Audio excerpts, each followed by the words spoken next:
Oh, and welcome to another one of my videos. I'm slowly turning into a pirate, although please bear with me, I will be getting my hair cut sooner rather than later. Strange thing for a coin dealer to say, I know. A lot's happened since I last put a video out, but I have been growing my hair for charity. If anyone wants to donate to the cause when I get it cut, I will be putting something up on the channel concerning that. Yeah, where do I begin? Oh, by the way, the resolution will be a lot better. I've actually had a new Mac for quite a while and it spent a lot of time in the box. I'm like, I'm stressed. I just want to get things sorted. I don't want to deal with a headache. I still haven't fully set things up. There's certain things I need to bring over onto the new Mac before I kind of retire the old Mac. I've now got 4 Macs in my office, and I could start a Mac museum along with my coins. But yeah, what a time, what a world we're living in at the moment. I don't want to get into individual politics. I'm not really that interested in talking about politics. Politics that are the politics that I like to talk about are the politics that affect what I do, rather than people's own autonomy to make decisions about whether they're left or right leaning. I'm not really that interested. I think we've got more in common than we haven't. Although I live in the UK, I don't think we're as polarized as some countries. Fair enough. That's my take on it. But what a month or so it's been. We've seen gold go through the roof. We've had record prices. But it's not record prices when you think about it. In the same way that it's benefited me and other people who have put their money where their mouth is and backed gold or even assets to some extent, um, it's really hurt other people. That's kind of contradictory in my mind. I'm a social capitalist. I'd want everyone to do well. That's not how life works, unfortunately. And that's why you do invest in the yellow metal, because when they debase a currency or there's turbulence in the overall economic arena globally, it causes the yellow metal to go up. So, do I believe that the market has been rigged so that certain individuals can benefit from that? Personally, I don't think Trump knows what he's doing. Am I right? Doesn't matter my views on whether he's right or wrong. It's just one opinion in the market. But I think gold will continue to go up. Now, a lot of people in the past have said, oh, well, you only say that because you sell coins and it's beneficial for you to say that. The truth is, I don't care if it goes up, down. If anything, I prefer it when the market's sideways because I make more money. It's easier to trade because I've got a lot of people coming to me who want to trade. They know where they stand with me. When it shoots up, everyone wants the top prices, and when it drops down, they don't like taking the lower prices. I want it in the middle, so people see they can view or they can gauge fairness in a more rational sense when they're dealing with a market that is rational. That's just my views over the 9 years that I've been slowly doing this. 9 years, wow, it's been a very long time. But yeah, in terms of the whole tariffs, that's insane, absolute insanity. I have a business background, both in terms of running a business. I say I've had more than one business. One of them failed for reasons that weren't to do with the business. But tariffs don't work. They penalize people. They punish people. And the thing about inflation and tariffs, and they're kind of the same. They punish the people at the bottom. It's not a fair punishment.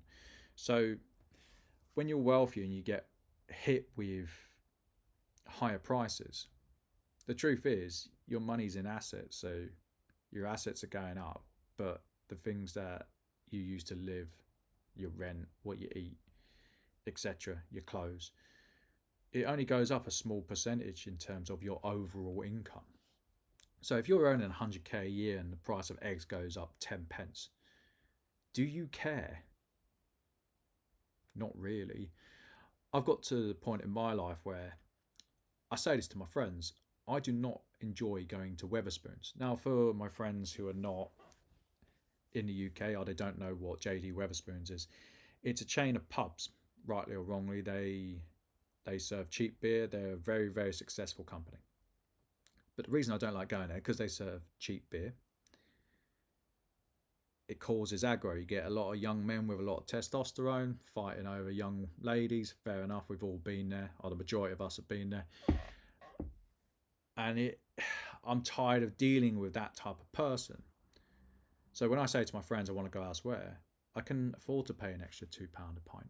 Now, some people, when you put inflation or you put tariffs on something, and this is why I'm mentioning the pub trade, because I know the US has got a lot of bourbon. They do sell a lot of spirits. It's problematic because I can afford it. Most people can't. You're taxing the individual. You're making their life harder. So what happens is the bottom and the middle class who are already struggling, they're already suffering, they're suffering even more. Absolute insanity to put tariffs out. So what's happened? There's been instability because of the tariffs, because it affects world trade. So people fly to gold. They flight to gold, sorry. That's how it is. That's how it's always been. So, and for those of you who do invest in other areas, and I think you should, as much as I say to people, I'm a coin dealer, I'm a gold dealer, I'm a silver, I deal in precious metals. I also deal in the stock market, or I buy into the stock market. Also have stamps. If I could buy, for example, artwork, I don't have the house for it. Speaking of which, there's going to be people here saying, Sean, why haven't you moved? I was planning on moving, so the move fell through. But also, it's probably a good thing, because I was looking at the amount of stock I had. I should have been out this month. I wouldn't have been able to do it, not in a way that would have been beneficial. I didn't want to fire sell things, so I ended up extending the contract for another 6 months. I'll be gone by then. I'll be way out of the market by then. Like, I've had so much to deal with that it's practically done now. I've managed to clear through Glasgow guy. So between our transactions, however many there were, I think I paid him 100,000, 101,000. Might be 99. It's either side of 100, but it's very close. I had that to deal with. I had the stamps to deal with. I've had many auctions to deal with, and I've still got excess stock. Like you'll see behind me, just behind this side, right? Those are copper rounds. I've got loads of them to sell. I'm going to take a loss on them. I remember saying to the seller, he said to me, I said to him, like, in another life I would have been a professional buyer. Well, that's been pie on my face because I'm going to make a loss on them by the time I sell them. They're probably worth 3 to 350 all day. People say, well, why would you pay it? The intrinsic value is only worth X, Y, Z. And it's like, yeah, but it doesn't work that way. It's never worked that way. And it's idealistic thinking to think you're going to pay spot plus X. You've got to price it as a standalone. In my case, I bought too many. What happened? Everyone else bought them. So major supplier opened up. I actually knew her. So I kind of got done by the person who supplied them to me because the person he bought from, I knew in the first place. And it didn't click until the next day. And I thought, you know what? Both of these people have looked after me, but that's a bit cheeky. Because I knew what he paid. I knew how much he made. As soon as I figured it out, I went, that's one of those. But yeah, that's definitely pie on my face. Professional buyer. Ugh, spoke too soon. Sometimes I just say stuff like that. One of those. But yeah, between what's gone on in the world and my own personal situation, it's just been crazy. Absolutely crazy at the moment. I'm hoping to put out more content in terms of coins. I've got tons of coins coming. I bought an absolutely fantastic 1842 half. I will show it on a channel. It should be in tomorrow.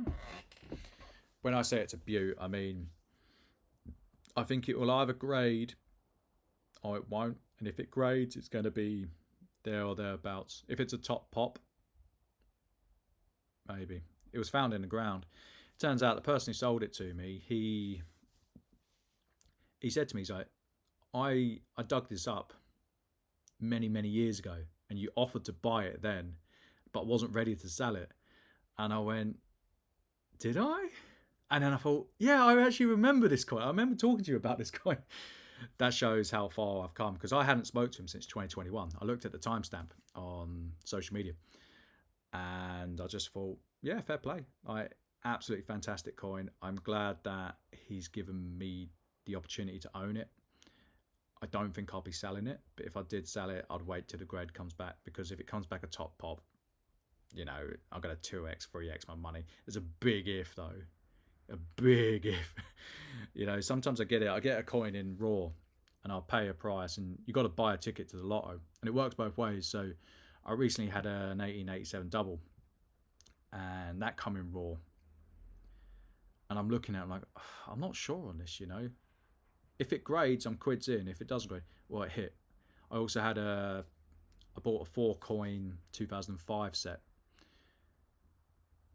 Those sets, it's always a coin toss. You expect 70s on some of them. So the halves, yes. The fulls, the doubles, the quintuples are a nightmare.